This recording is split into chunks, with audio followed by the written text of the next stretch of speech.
So, Seamus, I have forgotten that there's even a pandemic going on at this point. Have you forgotten as well, or is this still new and fresh?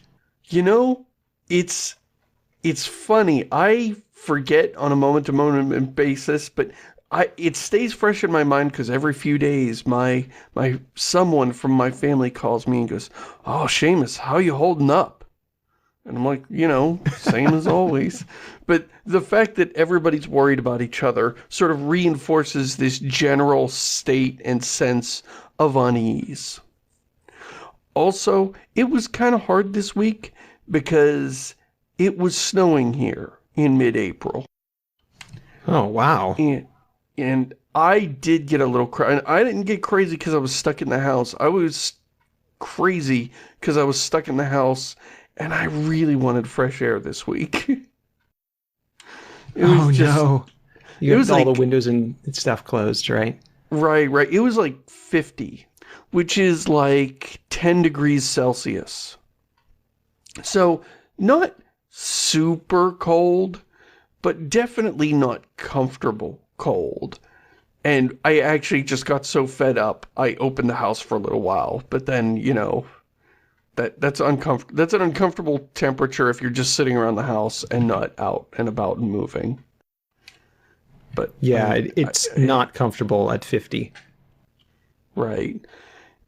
But I just was just so sick of breathing the same air. I mean, I get that in the winter. Sometimes I'll be just like, well, I can't take it anymore, and I'll go stand on the porch, even though it's, 20 degrees out, which is, I don't know, probably like 5 Celsius or something. I don't know. Or no, it's below freezing, so it would be a negative number. Yeah. It would be like minus 10 or something, somewhere in that ballpark. Yeah, even though it's really cold out, just once in a while I need fresh air. I don't need human interaction, but I definitely need fresh air, and I wasn't getting it this week, and I felt entitled to it. It's mid-April, damn it. Yeah, it seems like it should be warming up, right? Right. Yeah, but by this time, spring has sprung, and it's kind of been really cold, and that just makes everything worse. Now you're cooped up in the house, and you can't even, just go outside and get some fresh air in your own yard or whatever.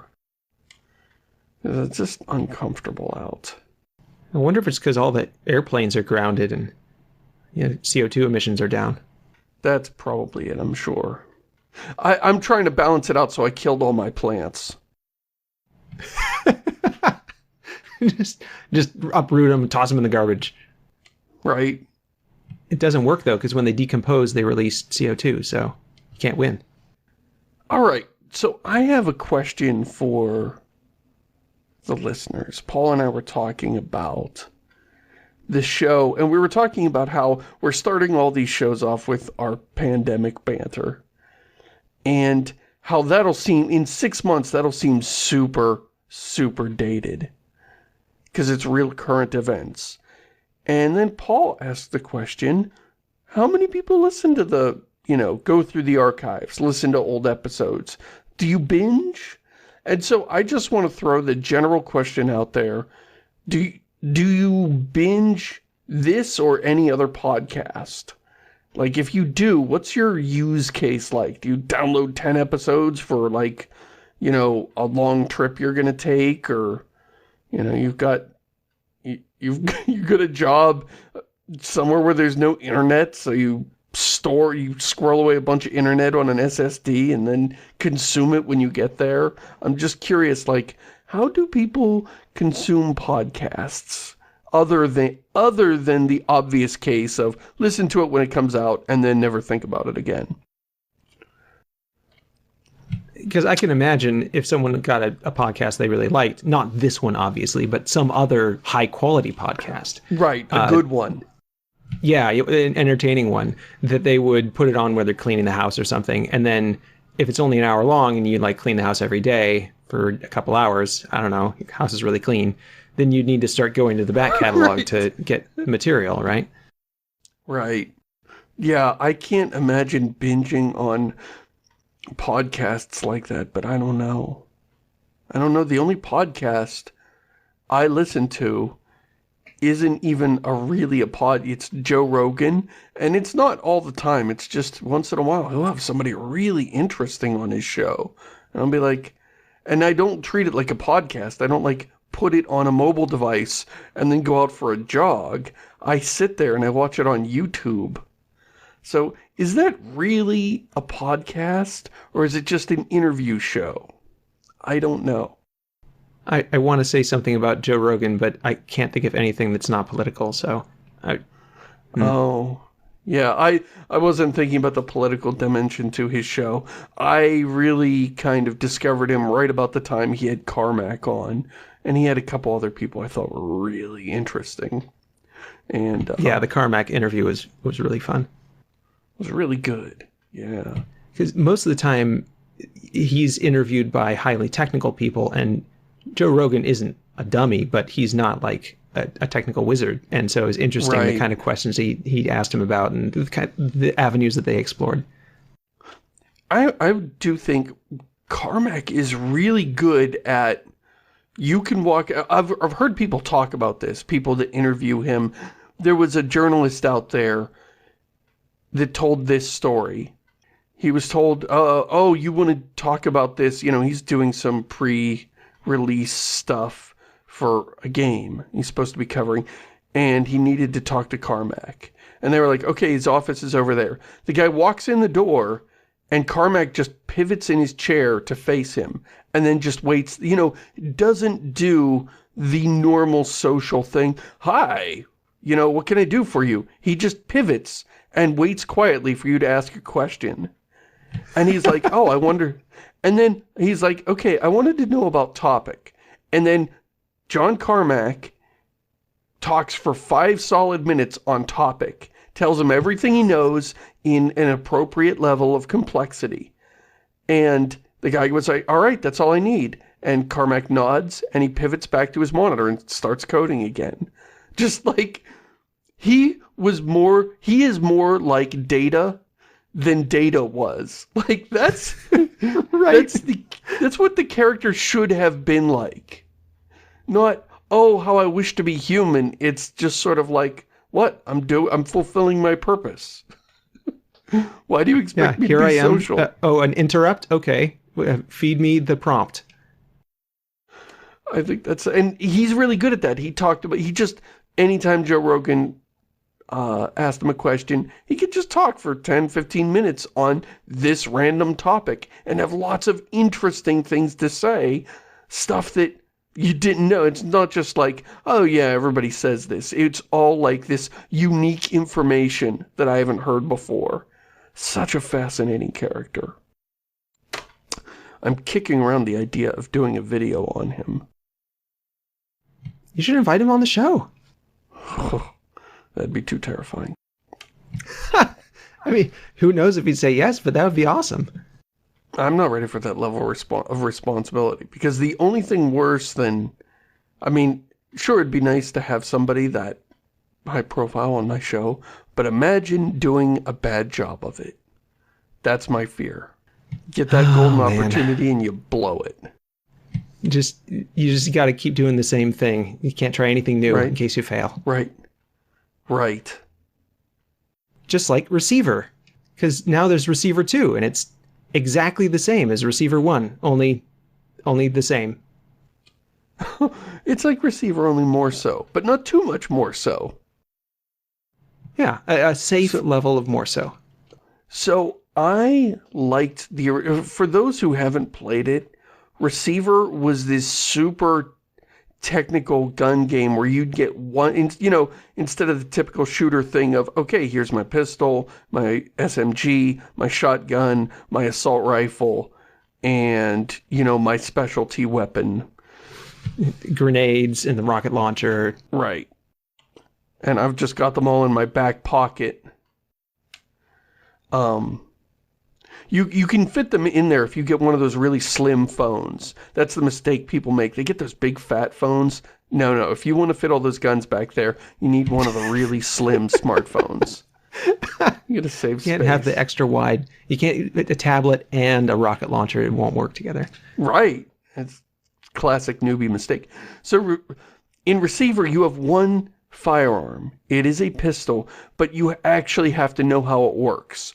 All the moving parts, how to eject. You eject the magazine. If you reload before the gun is empty, you're just throwing bullets on the floor. And bullets are precious, so that's really stupid. It's right. Well, and if you drop your magazine, then you don't have a magazine anymore. Like, you gotta save those things.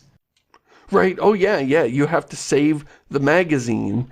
So if you find more bullets, but you threw the mag on the floor 10 minutes ago because you're an idiot and just littering your gun parts all over the level, then you'll have no way to put the bullets in the gun. It was such an interesting game, but it was really, like, it took you a while to just get to reload the gun so that it would fire after you were done loading it. Because, you gotta, not only do you have to eject, do something with the magazine, get the new one out, put it in, and then you have to chamber around. And you have to remember, those are all different buttons. Turn off the safety. You have to do all the things. Yeah. Right. And so I found it fascinating in the short term, and I loved interacting, just standing there interacting with this gun. I thought the moment-to-moment gameplay was just a little too fiddly and annoying. And I never beat the game. And this looks like more of the same, and I know I'm not going to beat it either, but I'm going to get it. Just because I just love this idea.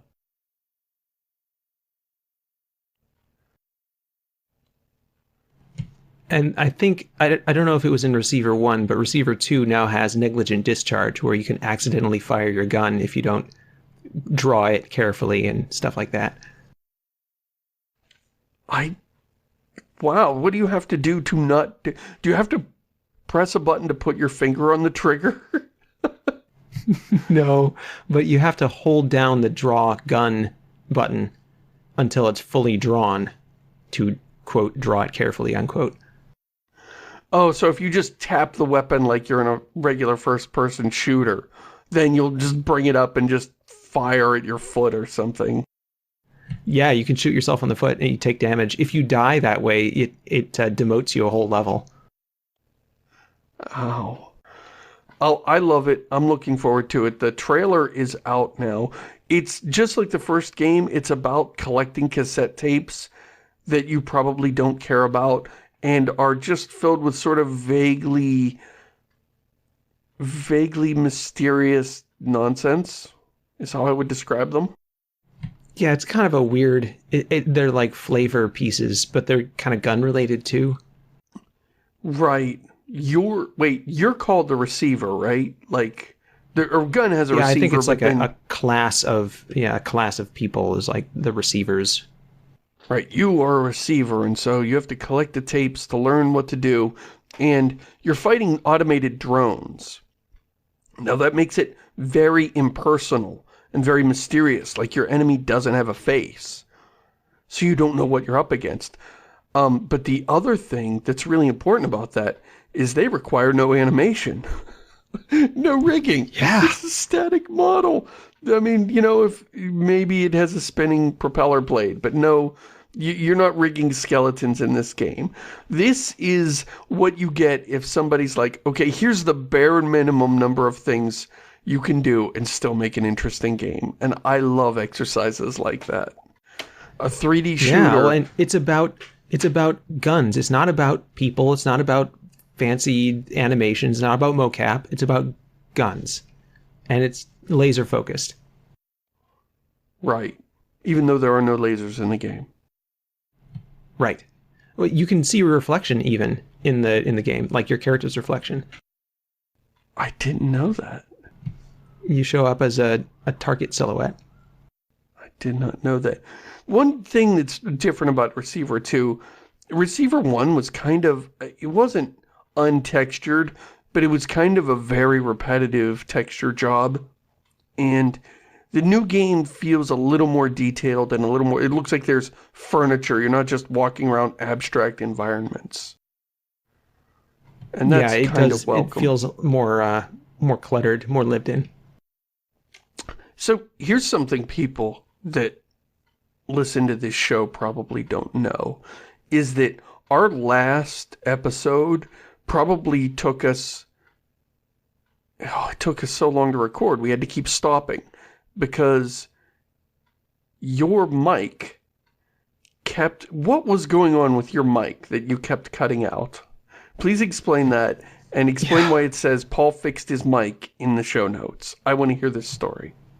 So I forgot to put this in the show notes before we started, and I added it, and now I'm explaining that I did that because I've got a Yeti mic like you do, but unlike your mic, my Yeti mic had a broken USB port, so it's got a female USB port in the bottom that you plug your little cable into, and I think probably I got up and my foot snagged on the cable and it yanked it or something. Somehow it got broken. I forget how. Just blame your kids. That's what I always do. Oh yeah. My kids got up from my desk after they were recording the Diecast. No. So anyway, it was broken, and so I was like, oh well, I should just fix it. And so I took the thing apart and pulled the pieces out, and I was like, okay, well, here's this little USB thing. How do I get a new one of these little plugs? And it turns out that is a question with a very complicated answer. Oh, you can't just buy a female USB mini? No, you can just buy any one of 100 different varieties of USB minis. They're all shaped the same. So to the user, they're all the same. I did not realize. Right. I should have intuited. Everything's complicated once you open it up. I should have known this, but I did not. So it's got grounding lugs that go in, and it's also a pain to get out. So I was like, look, this is like this little tiny part, and it's got all these little tiny pins, and I don't know if I can get it out without damaging the board.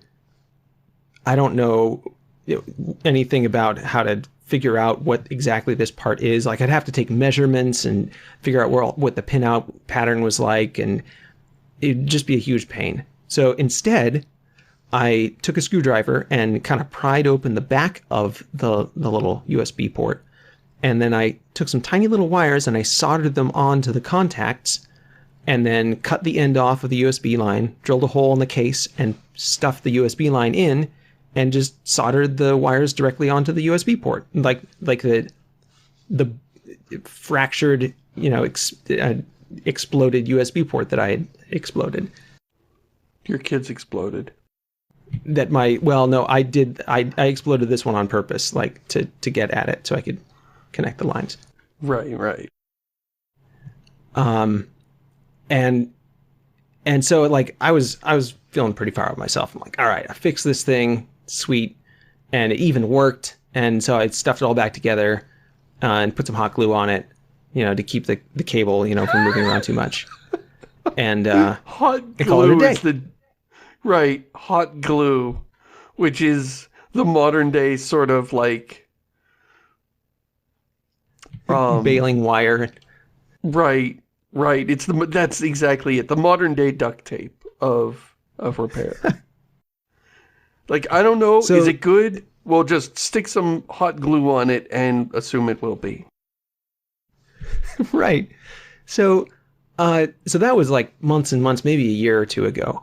I'd repaired this thing. And so it worked fine for a while. And then just maybe a week or two ago, I started having problems where it would cut out if I moved the mic or jiggled the cable in the wrong way. And it's okay, that's fine. I'll just use it without jiggling the cable. But it kept getting worse, and during the last Diecast, as you know, it was so sensitive that even shifting in my chair and the cable, the mic, to the headphones rubbing against the cable that goes into the mic would jostle it enough that it disconnected. So you had to do the whole Diecast doing the mannequin challenge.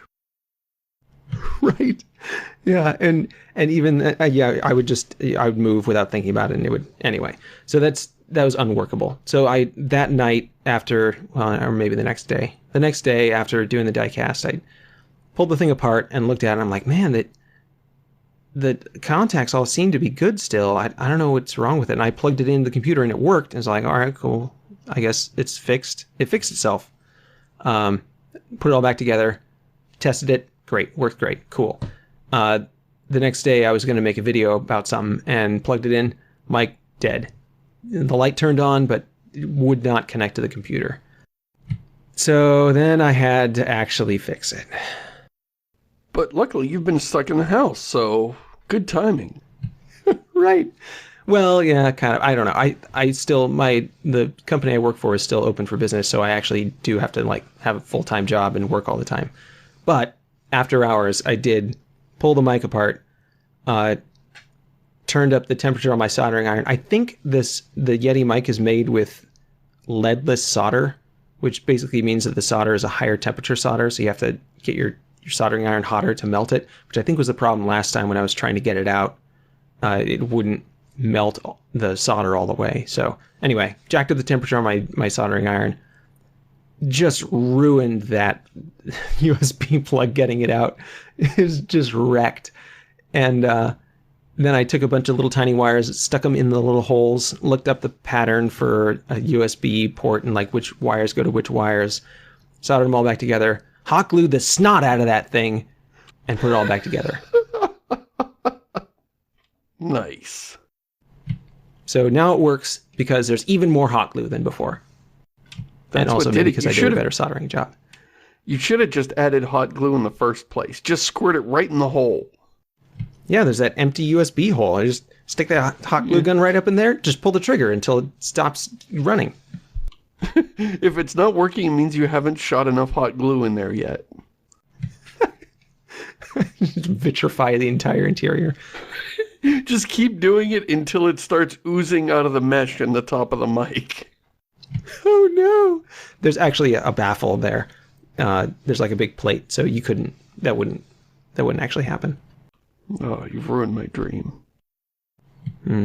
So hopefully Isaac will have a better time of it now. So last week I went on a long rant about how broken Cities Skylines was with farms and how ridiculous it was. But then somebody told me, hey, you know, you get the Industries DLC. Now I generally don't like it when you have to buy DLC to fix bad design in the core game. Yeah, that feels bad. But the good news is, you don't have to buy this DLC to fix this feature in the core game, because the DLC doesn't fix it. Oh no. So, I kind of knew this going in. I actually looked it up online. And saw what people said about it, and bought it anyway, because that's how I do. So I built a proper farm this time. Like, good, I'm not sure, I'm assuming a 4x4 unit building that you build is an acre. That might be off a little, you know, by 50% in either direction, but that's a good sort of ballpark. So I want to say this farm was probably about 100 acres. So that's the size of probably of a modern industrial age farmer. That's probably a person's farm, right? Like that's your whole job. Like that's one not a guy. hobby. Right. That's not a hobby anymore. Like the one I made the other day or last week was, what was it? It was, I forget, like 8 acres or something, which is a hobby farm. But this was something like 100, that's pro-tier farming.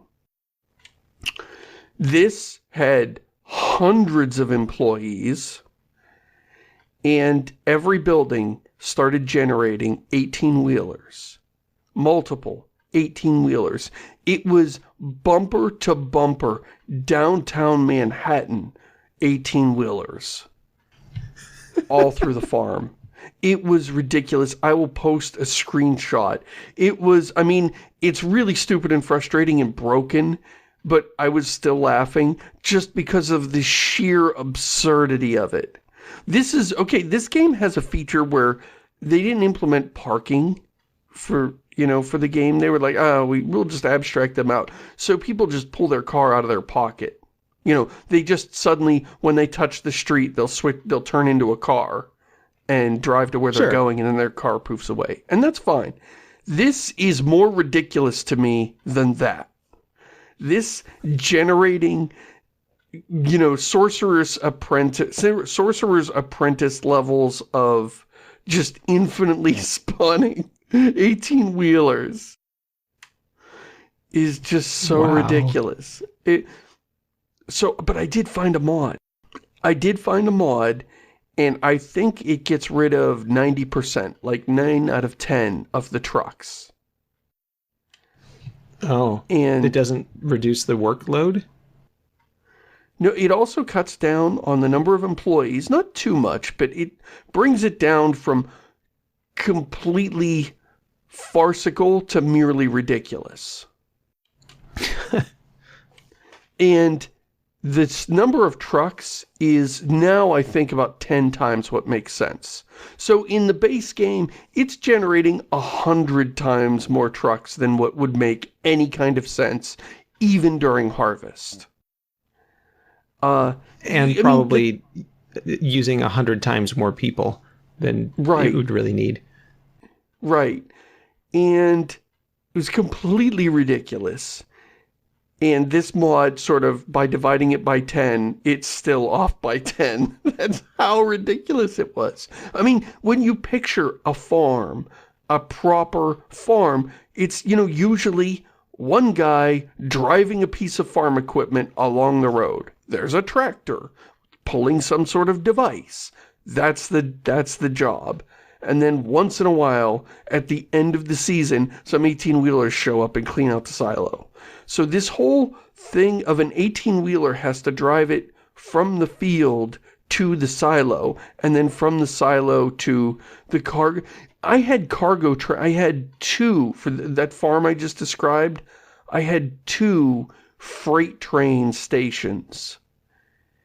And multiple round tracks the clock. feet. Yes. And it actually gridlocked the trains. What? There were so many trains. I even gave it extra lanes so that when they pull into the station, they're not on the main track. You pull off the main track off to the side. But there were so many queued up waiting to come in here and pick up the crops to take them somewhere. And that's not even counting. That was about half the crops were being exported. And the other half I had being driven. No, I had them also had 18-wheelers driving to a cargo airport to be flown out. And then even more of them were going to my factories. And even with 3 ways of getting rid of this stuff I was producing, it was still backing up on me. I was drowning in crops. I was making so many.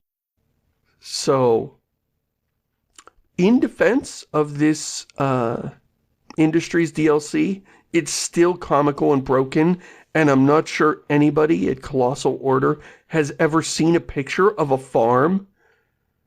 I'm not sure. They seem to think it's a factory that builds food.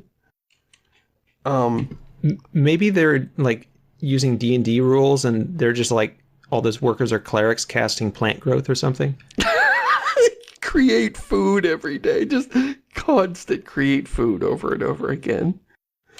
Oh, that's so insane. But I will say, I really liked it. The Industries DLC tickled my brain so much, it almost gave me Factorio vibes.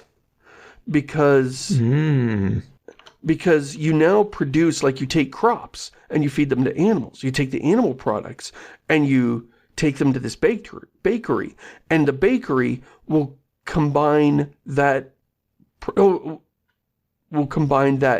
processed food and some other resource from a different technology chain and combine it to make some sort of prepackaged goods, and then that goes out on a cargo train, and that makes you crazy amounts of money. You have to be very careful and plan it just right because the traffic's really heavy, but if you do it just right, it's that same feeling of having a Factorio base that runs just so. It made me really happy, and is probably a major reason we didn't get a video this week. Oh no. Yeah, I was really loving it. Despite my constant complaining, I really had a good time with building. And in fact, even now, I finally got done building it, and I realized, oh, I could have done this better. This could be done more optimally, using less space, and oh, I could fix some of these traffic jams, and now I've kind of, I've got this mod, so it's not as ridiculous. And it's approaching something that can be, handled in gameplay. And I'm thinking of starting over, is what I'm getting at. So I don't know. Now might be a great time for everybody to start reading the archives, because I don't know what it's going to take to pull me away from this game this week. Oof, yikes. So, speaking of playing games, you didn't play the Stanley Parable this week. Who was playing the Stanley Parable? All of my kids that know how to play it on a computer got turns playing the Stanley Parable. That's such a perfect game for kids, because it's almost a game about experimental disobedience. Right? So the youngest of my children that can play games is about, what is he now? 3.5. And he plays Minecraft imperfectly, but he can play well enough that he's got, WAS and mouse look down, which is all you need for the Stanley Parable. Right. Well, and E. You press E to interact with stuff. And so he played it first. I set him up, and we've got a big projector screen. So he's got his own screen, and then there's a projector screen so everyone else can watch without standing and breathing down his neck. And he was playing the game, and everyone's shouting instructions at him, and he's just like, I'm doing whatever I want. And so he got up, and he got to the keypad area, and of course he doesn't know how to enter stuff on a keypad. I love this. Not only is he disobeying the narrator, but also the audience. This is just sort of a civil disobedience simulator. Yeah. Well, I was gonna do that until you told me to. Yeah, although he just on accident picked all the right ways to go, the ways that you're supposed to go. Like, he was walking into the room with the 2 doors, and where the narrator starts, Stanley's walked through, and then he's already gone through the left door. Like, he didn't know he was supposed to go that way. I'm just going to go somewhere.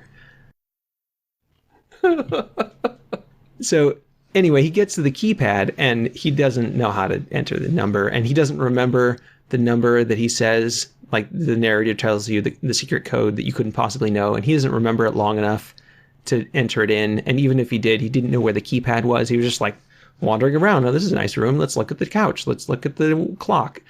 And but in the Stanley Parable, they have an allowance for that. It's just like, well, if you don't enter the keypad number long enough, the narrator just opens the door for you. And like, it was perfect for him because he didn't have to do anything complicated.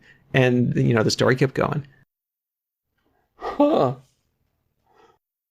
Which that itself can be thought of as disobedience, since when the narrator tells you the number, that's in a normal game context, in one that's not playing around with the medium, that's how the game would... Normally that's the game designer telling you the expectations of what you should do next. Here, I've told you what you can do. Do that next. So he was inadvertently resisting the game. Yeah. After inadvertently obeying it. That's funny. And then at the end, he chose to turn on the mind control machine or whatever. He didn't really choose it. He was just like, he was wandering around and, oh, look, 2 buttons. I'll press one of them. And then it starts, doing the countdown, and the narrator's getting all spooky, and he's like, oh, something's gone wrong. And everyone's yelling, oh, press that button, try pushing the on, try pushing the off button, then there's number buttons, try pressing those.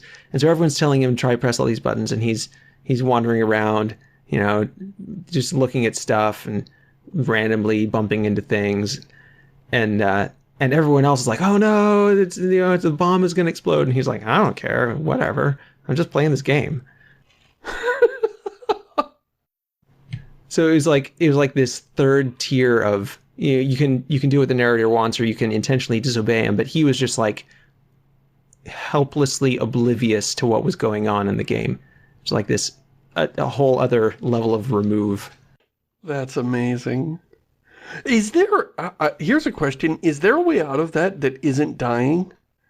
I've never looked it up online. Okay, that dooms you no matter what. Yeah, I think there's nothing that you can do at that point. Okay. I always wondered, see, I was always curious about it, but I didn't want to spoil it for myself, so I just never found out. And I always wondered if there was a way out of that situation. Yeah, well, I mean, you can turn the game off. Right, right. So then the other kids played it, and it was interesting there too, because I think all three of my older kids played, and they all three did what the narrator told them to do, and like did everything right, and got the quote good unquote ending where, it's released and Stanley's free, and like, oh good, this is a great game. And then like, okay, we're done, can we play something else? I was like, no, there's so much more to this game. Oh, I don't know that you could say you're playing it wrong, but that sounds like playing it wrong. So all of the children played the Stanley Parable wrong. And they've never really played a game that had a fixed story. Like, Stanley Parable is kind of a response to Half-Life and that kind of game where there's a story, but you're supposed to have agency.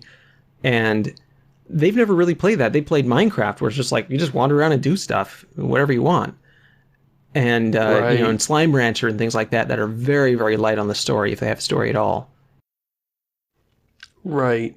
They play a lot of unstructured games. So a game that subverts, a structured game that subverts structured game tropes is going to be lost on them. Like, they don't get this level of meta humor that sort of the game is wrapped in. Right. So then I got one of them. I told them, hey, just try to do something else in the game. And so they started intentionally wandering off and doing something else. And then they started having some fun. And my wife had never seen the Stanley Parable, so she was watching too, and she started laughing at some of the stuff he was saying. It was a good time. But they had to kind of be prodded to be like, hey, this game is being over the top about what you're supposed to do, so that you'll try to do something different. And then they had some fun with it. That is cool. That is such a good game, and I wish there was more of it. I know they've done like a remaster of it, but I just want like more of that sort of game. That style of humor. The Stanley Parable, where it doesn't tell you what to do, but it's secretly judging you. Make a trilogy of them. Have Stanley in different contexts. Yes, this is great. So what else have you done this week, Paul? Justify your existence to the rest of the planet. Well, I was playing around with Blender, which is kind of like a computer game. It's like, really, Blender's the best computer game. Oh, as an aside, I was very close to messaging you this week. I was trying to do things in Blender and just tearing my hair out in bewilder. Why can't I talk tonight? What is wrong with me? My goodness. I was tearing my hair out in bewilderment. And I was like, Paul could do this in 2 seconds, and I just spent 10 minutes trying to figure it out. And I was trying very hard not to take the easy way out and just bother you. But go ahead, tell me about your Blender experience. Oh, man.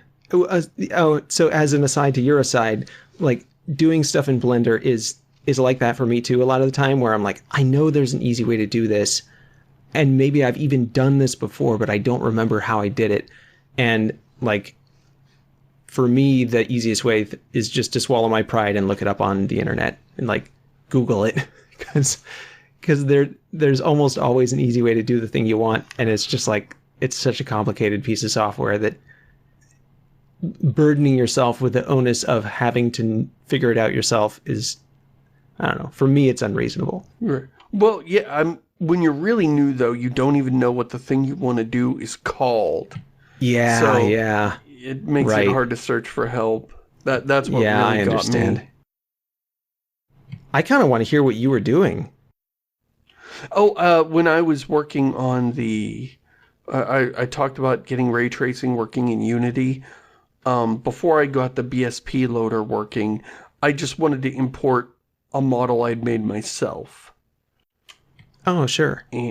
And so I just made like, you know, box room, a few pillars, just like baby's first level type area that you could be inside and watch light bounce around and make sure that things are, you know, if the room was empty, you couldn't prove that it was casting shadows. So you need objects in the room to cast shadows on each other. And, you know, so there was all these test cases. And then I was like, oh, I've joined all these objects, but they're not really combined. They're not, you know, they're not, I don't know what this is called. I made it so that they were all as part of the same object, but their polygons ignored each other, right? You could grab the polygons and pull them apart again if you wanted. And there's some way to get it to intersect, finally, you know, in a final way, so that it's just a single, unbroken, enclosed mesh. And I didn't know how to do that. Why would you... I mean, that's a Boolean operation, but why would you want to do that? I actually wanted to experiment with that. I forget why. I like wanted to try and compare it with not doing that. And I forget why. But there was something important. Watertight or something. Right? No, because I wasn't testing for that. It was something about lighting. Or maybe I wanted to delete the polygons on the outside after I did that. So that it would be like a processed BSP level. Where you could see in, but you can't see out. Something like... It is something like that. It was just a... Turn off back faces or something. Right. Something like that. I forget what it was. It was just like, you know, a 10-minute, like, I'm trying to get this working before I go back to slamming my head against the BSP problem. And yeah, that was it. I was so frustrated trying to read this BSP file. And I'm like, oh, I'm just too frustrated. I'm just going to have a meltdown here. I need to cool down. All right, I'll try and do something with Blender. That's how stupid I was. Like, I really thought that trying to use Blender as a newbie would be a way to relax after trying to solve this very complex problem. Spoiler, that didn't work. It was just something new to be mad at. Oh man, yeah, it's gotten. Well, I don't know. Have you seen noticed a difference between Blender 2.8 and earlier attempts? Yeah, I like the new one better. It's built more. I mean, I'm surprised the Blender community isn't furious over this, because it feels like they made a lot of changes to make it more like other software in the same class. More intuitive for people that have used other programs. Like, here's a classic thing. You read about Blender, and the mouse buttons are reversed in Blender from what people normally expect. One is select, another one is bring up a right-click, is bring up a context menu. In most programs, right-click is context menu, left-click on something is select. And that's backwards in Blender. And so every newbie guide starts with, okay, here these are. And I know this is opposite from what you would normally think, but that's because Blender's all about workflow. And it's all this sort of Stockholm Syndrome justification. Like, there's always a couple paragraphs of Stockholm Syndrome justifications in Blender tutorials of like, yes, I know this is incredibly counterintuitive, but trust me, once you're used to it, it won't bother you anymore. That's kind of true of almost everything. Blender really does love you, even though it doesn't seem like it. But the new one, they changed a lot of it, so the defaults are closer to what you would expect, which means it ought to be really miserable for people that have been using it for years. So I like, as a newbie, I really like it, but I'd be surprised if this was well received by the community. The downside of that is it kind of broke a lot of tutorials for me. I'd get mad enough, look up a tutorial. Of course, they're all videos. I'd watch one, and it's 1.5 years old, and it's describing the old Blender interface. And I try to follow along, but everything's moved around and different, so it wouldn't help me. But yeah, I like the new Blender better. I like the new Blender better too, even though it's backward and I've had to retrain my muscle memory. It didn't take that long because it's like instant feedback. Oh, you right click on something, context menu. Oh, I guess I have to left click. Yeah, no, I should have remembered that. I didn't remember it because I'm not thinking about it, but after a while you get used to it. Right. And you do have the muscle memory from every other program you use working for you. And a lot of the shortcuts are still the same. So like instead of going and finding the move command on the thing, I just hit G, and you know, a lot of that stuff they say the same. They've removed a lot of the more esoteric keyboard shortcuts it's kind of annoying, but it's not so bad that since I know what they're called, you just hit F3 and look it up. So yeah, it's good. One of the things they added in Blender, the newer version 2.8 and forward, is this real-time renderer. So instead of having just a Blender render engine and a Cycles render, Cycles is the ray tracing. Now they have what's called EEVEE, I think. Yeah. Yeah, I was, once I discovered that, I'd like just kept it in EV mode all the time. That seemed the most useful for what I was doing, but I don't know what it was doing. Yeah, so it's kind of like a game engine where it does real-time rendering, and it's got shaders that it runs on the graphics card to speed it up so that it can, you know, render stuff quickly and be responsive and stuff. Right. So more like a game engine and less like a render farm. Yeah. Yeah, it's basically for people doing stuff in real time or for real-time display or something that you want to render really quickly. Ian Hubert is one of the guys who's using Blender a lot for CG and special effects and stuff. And he's done a lot of stuff where he makes a scene, and I think what he does is he bakes it into the textures using the ray tracer and then renders the whole thing in real time in the Eevee engine. So you only have to render the whole scene once instead of rendering it every frame, which saves a huge amount of time. Oh, yeah. Oh, yeah, you would just sort of bake in your ray tracing. Oh, how interesting. Yeah, it's really cool. So anyway, at the beginning of last week, you posted a couple articles about the level that Isaac was making in Source Engine? Yeah, he was using Hammer, his editor of choice. Yeah, and I looked at that and I'm like, oh, wow, that's really cool. I'll bet I could make something like that in Blender, because you were talking about, like, you know, importing it into Unity and stuff, and I was like, oh, I could make something like that. It inspired me for whatever reason. I like the look of it. I really like the hexes in the ground. I like the water around the edge, and it's just like, wow, that's really cool. It's a neat scene. And so in the evenings for a couple days, I worked on this scene to kind of do something similar.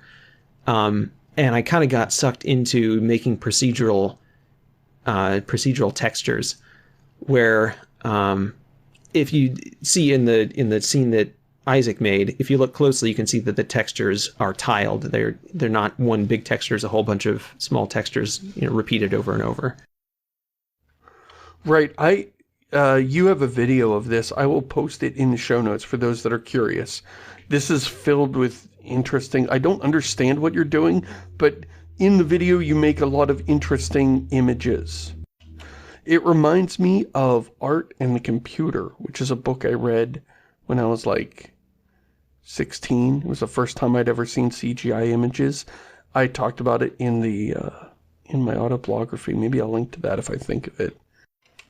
But just sort of like abstract spheres floating over a reflective pool of shimmering water, casting shadow, you know, very abstract. Very cool. Yeah, it was a fun project. The main thing that I ended up doing was making a procedural texture that kind of looks like concrete, but isn't a repeating texture. It's procedurally generated, so you can make it as big as you want, and it won't ever repeat itself. And it'll have that same level of detail, and it won't take up a huge amount of hard drive space or whatever, because it's not a huge texture. It's just generated on the fly. Right, right. Well, have you done any shader programming? I know you did some for Good Robot. Yeah, I've done quite a bit. I've done more since getting with Unity. I spent, when I did that Minecraft-like project, I spent a lot of time messing around with, no, these are shaders, you know, made with code. In Blender, you make shaders by creating dialog boxes and then wiring them into each other. It's the most wonderfully insane, but obviously powerful if you can ever figure it out. It reminds me of modular music, for those that know what that is. Yeah, and it's interesting that it does that whole, it behind the scenes, it compiles that into a shader and gives it to the graphics card. Wow. I'm surprised you can do this much stuff with shaders on a graphics card. That's really impressive. Yeah. So, very cool project. Thanks. Alright, Dear Diecast, as you guys like Minecraft, I was wondering what your opinion, if any, is on the Dragon Quest Builders games. While the first game didn't allow quite as much building as the second one, it's still possible to build some impressive stuff. Vale, Tim. So, do you know what this is? Yeah, I saw some stuff. I've never played it, but I've seen and read up on Dragon Quest Builders before. It always struck me as a little bit too pre-scripted, I guess. Or, I don't know, there's something about it that didn't quite scratch the same itch as Minecraft.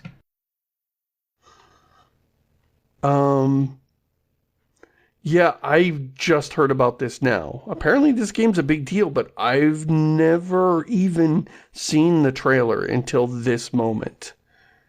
I don't know what the deal is. It doesn't...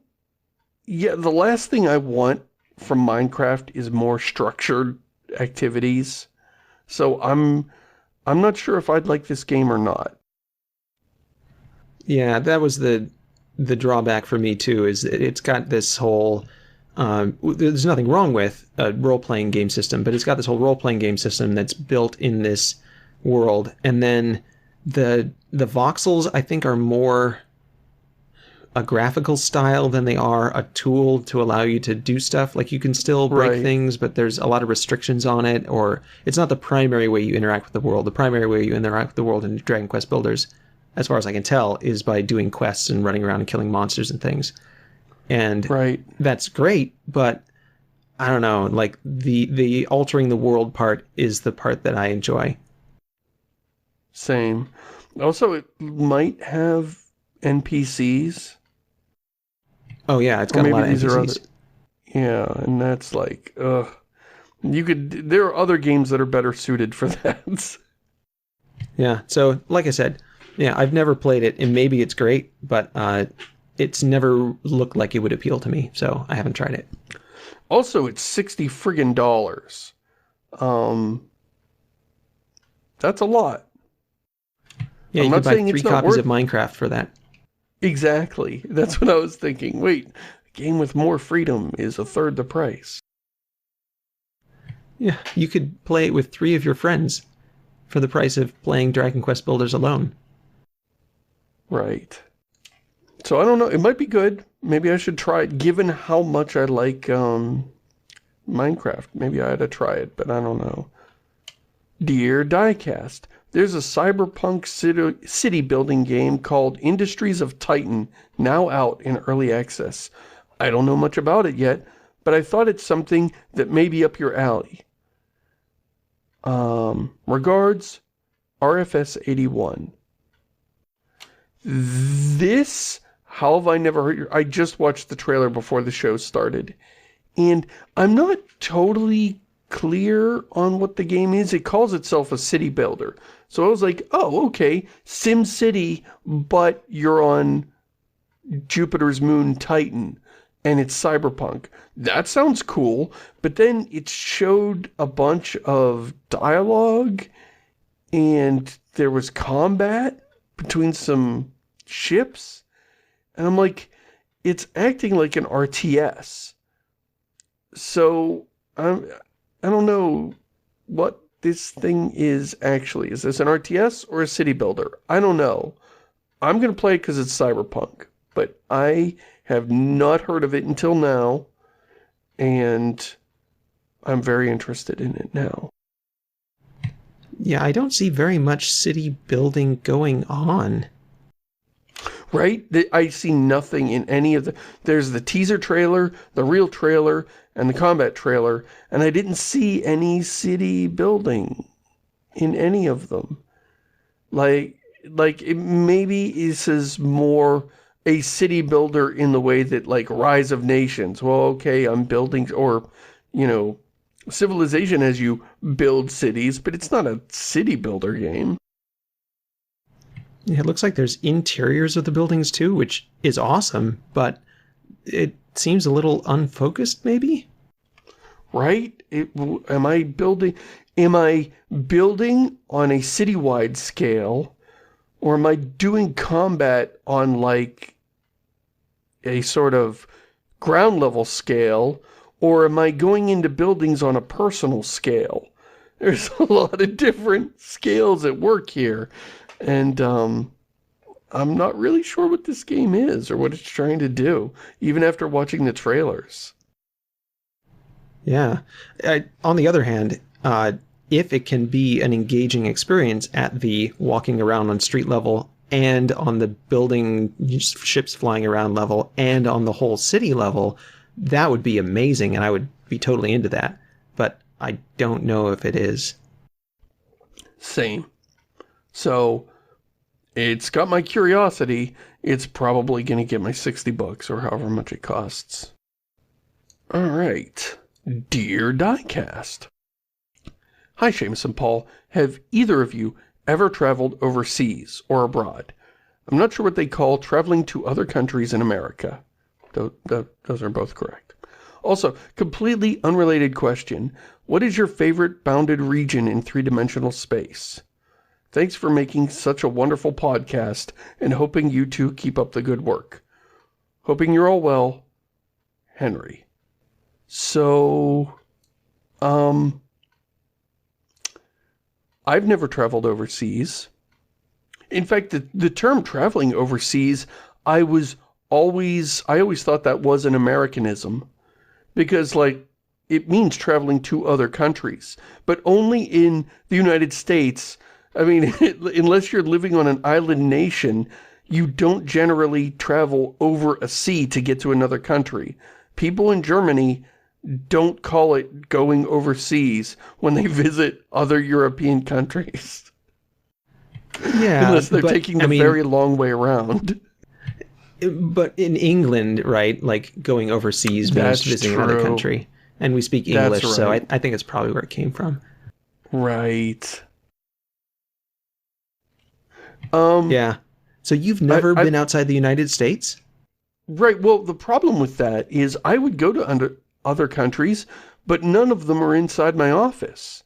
And I'd have to leave my office to travel to them.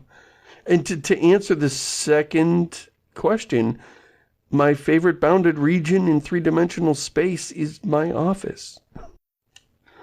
Which is why I spend so much time in here. Yeah, you're like a monk. Sure. That makes it sound better than shut in. That's cool. We'll go with that. Yeah, it's your cell. You could leave if you want, but why? Right. So what about you, Paul? Have you done any globetrotting? I have. I've been to how many continents are there? 7 continents? 5 of the 7 continents? I've been to Canada. I've never been to Mexico, which is a weird one. Like, usually when people travel to another country... There used to be 7, now there's only 6 because Pluto doesn't count anymore. Oh, that's right. Okay, so I've been to 4 of the 7, of the 6. Anyway. So I've never been to Mexico, which is the place where normally people in the United States are like, oh, I've been to other countries like Mexico, especially or here because it's just down, south of the border. I have been to Canada.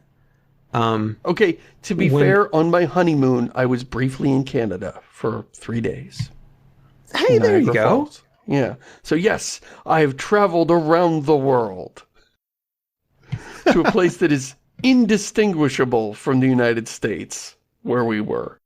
I don't know how to top that. So I'm just going to slide in there that I've been to Canada, I've been to Japan, Singapore, Korea. Never been to China. I've been to Europe, England, France, Germany, Switzerland, and Israel. And I think we were briefly in Jordan, although we never actually went through the border thing. Interesting. Wow, you've been to a lot of places. Yeah. Yeah, the rest of my family travels, but I don't, like, Heather, when she was in college, went to Poland. She even had distant relatives. The Polish thing was part of one of her classes. Spend a semester in Poland. I don't know what class. But somebody in the area was from her was a distant cousin. And they welcomed her like a lost daughter. And they were very welcoming to her. And that was really cool. Wow. And so she was in Poland. And I've never left the country. Well, I think my favorite space might also be my office. It's not really an office. It's like this room on half of a porch that's been enclosed in glass windows, but it's got trees and stuff growing all around, and it's just really nice. It's a very pleasant room. I like it a lot. Yeah, mine's dark and filled with neon lights. If there's a place that was darker and neoner, then I'd probably like that place better. If it also had my computer. Laser Star. Right. Do they have laser tag things in your area? No. I thought laser tag died in the 80s. I thought it was paintball now. Well, maybe. But did you ever go to one? They're super dark and super neon. Right. No, I've never been to one. Well, you could probably get some cheap equipment. I mean, they're all closed now. Right. Put laser tag around the house. Yeah, so that is what we've done. I'm sorry my answers are so boring. I never travel. I feel like we haven't done a show, but we have. Usually I end, I feel like we've done a show. I feel like we haven't, but I'm looking at the clock. Yeah, we've done a show. I don't know. Did we mess this one up? I think it's because I talk too much on this one. Oh, damn it, Paul. What did I tell you about this? And I cut you off at the beginning. I introduced the show instead of you, so everything's out of sorts. Well, maybe we'll do better next week. I feel like we've done a show, Seamus. All right, everybody. That's it. Until next week. If you have a question for the Diecast, don't forget the email is in the header image, diecast@SeamusYoung.com. Say goodbye, Seamus. Goodbye, Seamus.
I don't know, did I get that right? I feel like I missed a line in there or something. I feel like you Freaky Friday'd us.